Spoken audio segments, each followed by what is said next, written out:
तो यहां पर ये क्लियर हो जाता है कि खुदा ने हमें अपनी शक्ल सूरत पर बनाया। इसका मतलब है वो खुदा, वो बाप बिल्कुल हमारे जैसा, उसके कान है वो सुनता है, उसकी आंखें हैं वो देखता है। और प्रभु के वचन में लिखा है, परमेश्वर के पवित्र बाइबल पवित्र शास्त्र में लिखा है कि परमेश्वर की आंखें और परमेश्वर के कान हमेशा हमारी ओर लगे रहते हैं। बोलो हालेलुया।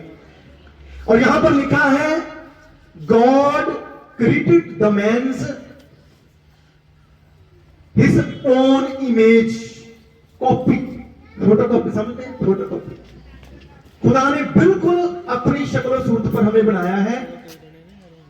तो खुदा, इसका मतलब ये है कि खुदा किसी भी जानवर जैसा, उड़ने वाले पंछी जैसा, चार पांव जैसे पशुओं जैसा, या फिर रेंगने वालों जैसा खुदा नहीं हो सकता। उसकी शक्ल ऐसी बिल्कुल भी नहीं हो सकती। अगर उसने हमें अपनी शक्ल सूरत पर बनाया है, इसका मतलब है वो बिल्कुल हमारे जैसा ही है। बोलो हालेलुया। अब आगे यहां पर क्लियर किया गया है नर। पहले शब्द कौन सा आया? नर, यानी कि मैन। उसके बाद आया विमेन, उसके बाद आया। इसका मतलब है आज तक कोई दुनिया का धर्म ग्रंथ ये नहीं बता सका कि औरत पहले है कि आदमी है। दुनिया यही चक्कर में फंसी हुई है कि अंडा पहले है कि मुर्गी। लेकिन बाइबल इस बात को क्लियर कर देती है कि पहले आदमी को बनाया गया था। बोलो हालेलुया। और उसके बाद ये एक अलग टॉपिक है, फिर कभी मौका मिलेगा तो क्लियर करेंगे। उसके बाद औरत को बनाया गया, वो कैसे बनाया गया, क्यों बनाया गया, क्यों जरूरत पड़ी, ये सारा कुछ क्लियर होगा नेक्स्ट। अभी हमारा टॉपिक कुछ और है, लेकिन ये क्लियर है कि पहले नर को बनाया गया। किसको बनाया गया? नर को, आदमी को बनाया गया। इसीलिए औरत को अपने घर वाले की अर्धांगिनी भी कहा जाता है, क्योंकि बाद में बनी है। बोलो हालेलुया। अब क्लियर हो रहा है ना थोड़ा थोड़ा। अब आगे चलते हैं। जब हम लोग चले जाते हैं पैदाइश की किताब, उत्पत्ति की किताब 2 अध्याय और उसकी 7 और 8 वचन में पढ़ते हैं, फिर देखते हैं कि आखिरकार आदमी को बनाया कैसे है। क्योंकि सभी बोलते हैं कि कैसे बना, कैसे बना, कैसे बना, क्या हवा से धरती पर आया या कैसे आया, क्यों, कैसे पैदा हुआ। यहां पर क्लियर हो जाएगा। ये पूरे का पूरे चैप्टर जब हम लोग पढ़ते हैं ना, इंटरेस्टिंग बुक है। बाइबल एक लौती ऐसी बुक है जिसको आप पढ़ेंगे तो वो बार बार बार बार बार बार पढ़ने को मन करता है। दुनिया की कोई किताब नहीं ऐसी है, आप एक बार पढ़ोगे ना दुनिया की कोई भी किताब तो बोरिंग लगेगा दोबारा पढ़ने के लिए। लेकिन ये एक ऐसी एक लौती किताब है, वर्ल्ड में सबसे ज्यादा पढ़ी जाने वाली, सुने जाने वाली और छपने वाली किताब ये बाइबल है। तो जितनी बार पढ़ोगे उतनी बार और मन करता है और पढ़े और पढ़े और पढ़े और पढ़े, क्योंकि ये खुद ही सवाल करती है और खुद ही हमारे सवालों का जवाब भी देती है। बोलो हालेलुया। अभी 2 अध्याय की 7 वर्ष और 8 वर्ष में हमें क्लियर हो जाता है, उसमें हम पढ़ते हैं, देखते हैं कैसे लिखा है। तब यहोवा परमेश्वर ने आदम को भूमि की मिट्टी से रचा। हाँ, 1 मिनट रुकिए भैया। और उसके नथनों में जीवन का श्वास फूंक दिया। उसकी नथनों में जीवन का श्वास फूंक दिया। खुदा ने आदम को जमीन की मट्टी से रचा। रचने से पहले ये जमीन बनाई जा चुकी थी। जब हमने पहला चैप्टर पढ़ा ना, उसमें जब शुरू से पढ़ते हैं तब पता चलेगा कि धरती कैसे होंद में आई थी। Praise the Lord. बोलो हालेलुया। अब जब 2 में आ जाते हैं तब वहां पर लिखा गया है मट्टी ली खुदा ने। और जब आप इसको पढ़ेंगे किताब को तो वहां पर सारा क्लियर किया गया है कि किसी को भी खुदा ने अपनी सांसें देकर जिंदा नहीं किया गया। किसी को भी, किसी जानवर को, किसी पंछी को, किसी रेंगने वाले को, किसी समुद्र के जीव को अपनी सांसें देकर जीवित नहीं किया।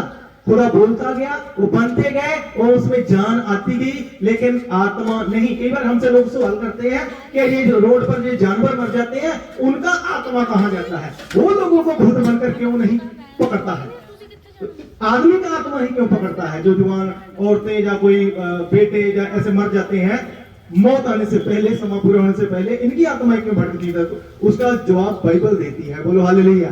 बाइबल साफ साफ बताती है कि जानवरों के अंदर आत्मा नहीं है, जीवन है केवल, और जीवन लहू में होता है, बाइबल बताती है। बोलो हालेलुया। केवल और केवल इंसान को आत्मा दिया गया है। हालेलुया। आत्मा खुदा ने इंसान को दिया गया और मट्टी से इंसान को बनाया। पुतला बनाने के बाद खुदा ने उसकी नथनों में, उसके नाक में जीवन की सांसों को फूंक दिया। बोलो हालेलुया। पढ़िए। जीवित प्राणी बन गया। हाँ, जीवित प्राणी वो बन गया जब खुदा ने उसके, जब आज डॉक्टर पेशेंट जब ना हॉस्पिटल में होता है, तो मैंने अपनी आंखों से भी देखा, उसकी छाती को दबाया जाता है, बहुत जोर लगाया जाता है, लास्ट में एक बार ऐसा भी होता है अपनी सांस भी दी जाती है। इसका मतलब है इस सांसों में ना जो खुदा ने हमें दी है, इसमें जीवन है, इसमें आत्मा है। कभी कभी ये तरीका काम कर जाता है जब खुदा की मर्जी हो तब, लेकिन हमेशा नहीं करता है। लेकिन यहां क्लियर है कि हमें खुदा ने अपनी सांसें दी, तब हम जो मट्टी थे, हम जो खाक थे, हम में जिंदगी आई। बोलो hallelujah, hallelujah, praise the Lord, hallelujah. अब हुआ यूं, 15, 16 और 17 को पढ़े, 2 chapter 15।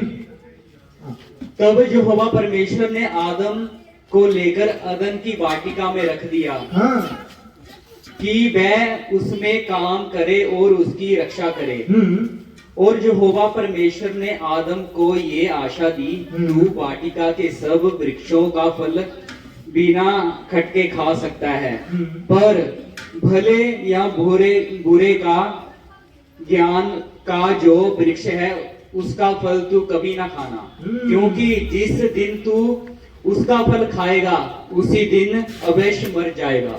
Yes, praise the Lord. बोलो। यहाँ पर जब आदम को बनाया गया, फिर औरत को बनाया गया, एक खुदा ने एक इतना अच्छा बाग लगाया, जैसे हम अपने बच्चों के लिए, जैसे मैंने पहले बताया, हर एक अच्छी चीज प्रोवाइड करने की कोशिश करते हैं अपने बच्चों के लिए। खुदा ने उनके लिए एक बहुत अच्छा बाग लगाया, इतने अच्छे फल, पेड़ पौधे। ये जो आज देख रहे हैं ना, वो कांटे होते हैं, ये कांटे पहले नहीं धरती उगाती थी। जब आदम ने खुदा के हुक्म को तोड़ दिया, तब ये कांटे उगने शुरू हुए थे। Praise the Lord. अब खुदा ने उस बाग के अंदर आदम को क्या किया, रखा।